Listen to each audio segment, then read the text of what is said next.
Abbiamo parlato per tanti anni di autonomia, ma io vi assicuro che 20 anni fa il mio comune era molto più autonomo di quello che è oggi.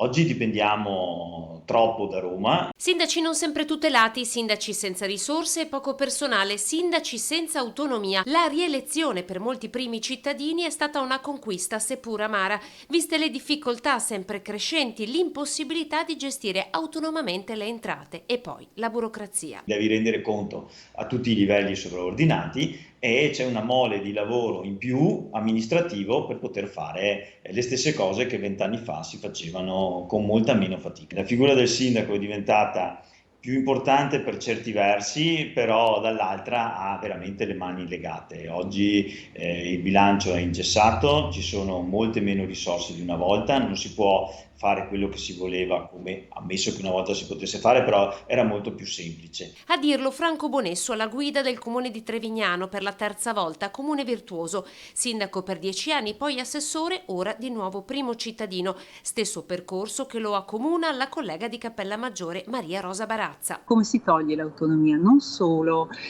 togliendo la possibilità di avere imposizione propria, cioè tasse proprie. Se noi potessimo avere le nostre tasse e su quelle giocarci la nostra attività amministrativa e dare ai nostri cittadini servizi, saremmo a posto. In realtà siamo tornati ad una finanza derivata. Tagli lineari e limiti alla spesa sul personale che hanno svuotato l'autonomia degli enti locali. Stefano Bosa, rieletto a Resana, conferma: sto pregando mio dipendente di non andare in pensione. I tagli che sono stati nel passato stanno penalizzando parecchio gli attuali amministratori. Nel mio caso, il mio comune, nei prossimi 5 anni ci saranno altri 4-5 pensionamenti su un personale di 20 unità, quindi sono parecchi.